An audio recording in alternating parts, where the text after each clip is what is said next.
Bien évidemment, je ne suis pas le plus grand fan de James Harden, mais force est de constater que, à cause de lui, je me retrouve en train de tourner cette vidéo. Non seulement pour le joueur qu'il est, je ne sais pas si je vais dire pour le joueur qu'il a été, parce que il nous a montré cette nuit une fois de plus que le joueur qu'il a été est toujours là quelque part. Ceci entraîne cela. Bref, transition de merde, disons.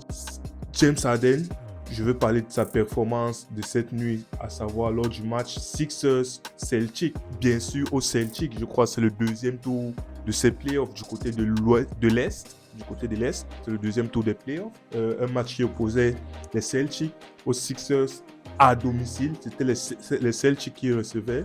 C'était les Celtics qui recevaient, étant donné qu'ils ont fini une fois de plus ils ont fini mieux classés lors de la saison régulière par rapport aux Sixers. Les Sixers ont fini troisième, les Celtics ont fini deuxième, du coup, deuxième contre troisième, vous connaissez qui a l'avantage du terrain. Pour revenir à James Harden, quelle performance. Faudrait noter que les Sixers, ils jouaient sans Joel Embiid, potentiel MVP cette saison, pour vous montrer à quel point le manque, le déficit est énorme, et en sachant que derrière Joel Embiid, ils n'ont pas vraiment de backup, de pivot backup. C'est compliqué. Limite, c'était des ailiers forts qu'ils alignaient derrière pour compenser. De l'autre côté, on a toute l'armada verte, toute l'armada des Celtics, composée de Jason Tatum, Jaylen Brown, Marcus Smart, Michael Brogdon, les Williams, vous connaissez. Donc, c'était un match très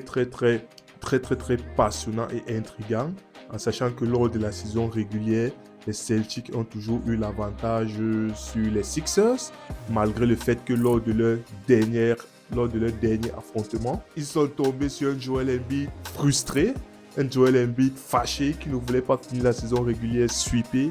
Du coup, il a sorti une masterclass et ils ont remporté le dernier match. Mais sur l'ensemble de la saison, sur l'ensemble des confrontations qu'il y a eu à avoir entre les Sixers et les Celtics lors de cette saison, ce sont les Celtics qui ont le dessus. Maintenant, lors de ce match, sans Joel Embiid, bien évidemment, je tiens à le rappeler une fois de plus, les Celtics étaient favoris. Les Celtics partaient favoris du point de vue de leur effectif, d'une part, de leur performance et de l'historique en saison régulière. Cependant, c'était à oublier le facteur James Harden qui s'est dit sûrement, ok, c'est moi maintenant, l'équipe elle est à moi, même si c'est ne serait-ce que pour cette nuit, l'équipe elle est à moi.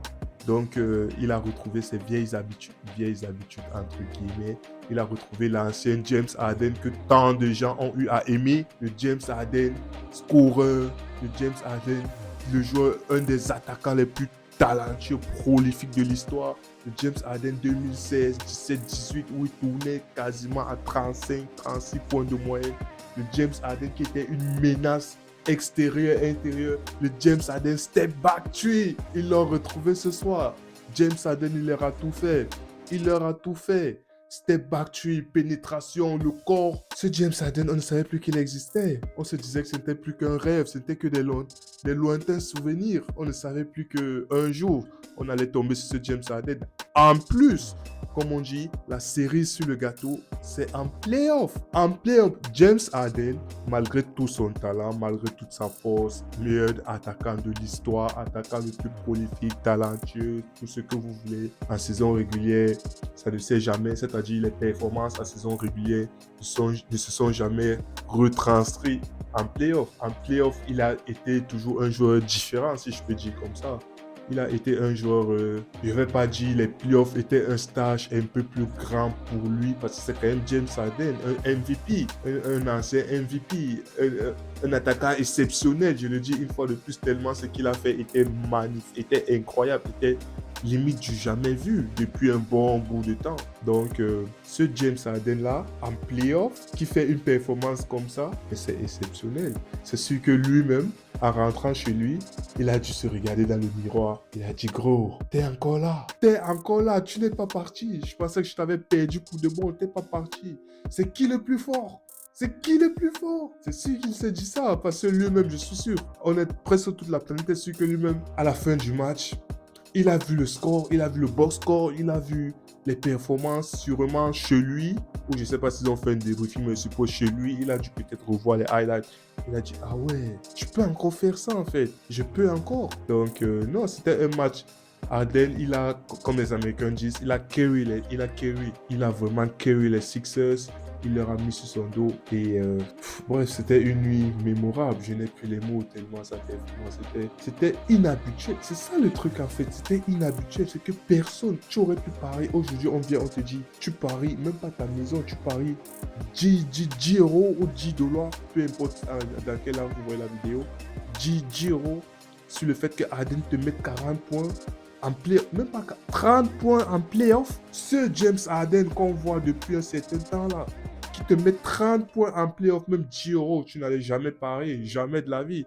Tu allais dire non, c'est trop pour Harden. 1 euro peut-être, 10 euros c'est trop. Mais alors, l'espace d'une nuit, il nous a fait taire, il nous a fermé notre bouche, il nous a montré qu'il est capable. Il est capable d'être cet attaquant prolifique qu'il a été. Maintenant, comme on dit, la vérité d'un match avec la hype, surtout qu'il y a la victoire au bout, en plus contre des Sixers à l'extérieur, c'est-à-dire contre des Celtics à l'extérieur, c'est-à-dire au TD Garden, les Sixers qui sont underdog, qui l'emportent sans Joel Embiid, avec un James Harden en feu. C'est exceptionnel. Mais qu'est-ce que vous voulez? La soirée était refaite, c'était bon. La soirée était refaite totalement. On a limite éclipsé les Nuggets qui sont en train de faire un carnage aux Suns. Les Nuggets qui montrent que effectivement ils n'ont pas été premiers de l'Ouest. Parce que je pense que c'était les Bucks qui étaient premiers de la NBA en général. Ouais, les Nuggets n'ont pas été premiers de l'Ouest pour rien, c'est pas volé. Ils sont en train de faire une masterclass aux Suns. C'est-à-dire, quand c'est pas Jamal Murray sur le match 1, c'est Nikola Jokic qui prend les choses en main sur le match 2 pour montrer qu'en fait, le MVP, c'est lui. C'est lui, il veut montrer que lui, on le néglige, on dit il est ceci, il n'est pas beau à jouer, ou il n'est pas, je sais pas, il n'est pas agressif, il n'est pas le plus grand défenseur, il n'est pas ceci, il n'est pas cela. Chacun peut trouver des torts. Mais côté offense, côté QI basket, ce joueur, il est magnifique. Je suis désolé, il est magnifique. Il est exceptionnel. Il leur a tout fait.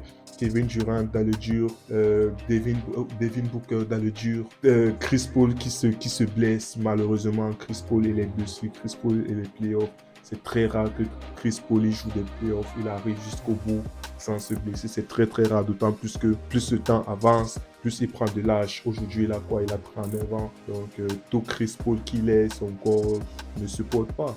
Maintenant, Kevin Durant et Devin Booker qui sont censés prendre le relais, étant donné qu'eux-mêmes, ils jouent quoi? Ils jouent 40, 42, 45 minutes tous les soirs. C'est pas évident. Eux-mêmes, à un moment donné, s'il ne hit pas le wall, comme disent ses Américains, c'est-à-dire s'il ne se prend pas un mur, il risque de se blesser et ça risque d'être inévitable tellement leur entraîneur Richie sur eux, tellement la production de leur banc est, je ne vais pas dire faible, elle est inexistante. Donc ils sont obligés de jouer 45 minutes chaque nuit, mais je suis désolé, tout le talent qu'ils ont, à savoir tout le talent de Kevin Durant, tout le talent de Devin Booker, si tu joues 45 minutes chaque soir, mais à un moment donné, tu vas craquer, ton corps va te lâcher, c'est pas faisable. Vous ne pouvez pas jouer une série de playoffs à 6, c'est pas faisable, DeAndre Ayton, pour les fans des Suns, j'imagine à quel point, je sais pas, ils doivent se cogner la tête contre le mur tellement DeAndre Ayton, c'est le joueur le plus grand sur le stade, mais en même temps, c'est le joueur le plus petit sur le parquet, pardon. C'est à la fois le joueur le plus grand sur le parquet, le joueur le plus petit sur le parquet, parce que là où on l'attend, c'est-à-dire dans l'impact, dans les rebonds, il est inexistant. Il fuit le combat, les rebonds, tu le vois, il est soft, la manière d'attaquer, tu ne vois pas comment il part, il impose, il utilise sa carrure, il s'impose dans la raquette. Non, on dirait plus qu'il fuit le combat, il joue la sécurité, il s'arrête, il fait ses petits shots là, sur la ligne des free throws et tout. Si ça entre, si ça n'entre pas, il n'est pas pour combat, on le marche dessus. Lui, il ne se révolte pas en mode, mais c'est moi, Ayton, je suis le plus grand. Costaud, tout ça, il ne se révolte pas, il accepte de se faire marcher dessus, il accepte la défaite, il baisse les armes, il dépose les armes limite. Donc c'est triste pour un 7 footer. On a beau le dire chaque année, il est soft, mais chaque fois qu'on voit ça, on voit la manière dont il joue. Il est grand, mais il joue petit. Ça vaut pas la peine. Ces Suns, je suis désolé, même si ces Suns se qualifient, ça risque d'être compliqué. Si ce n'est... le talent est indéniable, le talent est là. Mais il joue 45 minutes chaque match. Le banc apporte 0. Limite, il joue à 6. C'est pas possible. C'est pas possible. Ils vont craquer. Ils vont craquer à force de se prendre à force de se prendre des contacts encore et encore et encore et encore dans la gueule. Mais ils vont craquer. Kevin Durant, ce n'est pas tant physiquement si je vais... Non, oui, je vais dire, c'est pas tant physiquement qu'il a craqué en mode qu'il ne peut plus courir, il ne peut plus marcher. Non, c'est que même dans la tête, il est fatigué. Il est fatigué, tu vois. Kevin Durant te sort une nuit. Non seulement c'est l'un des joueurs les plus efficients de la ligue, c'est-à-dire en 15 shots, tu peux te mettre 30 points faciles.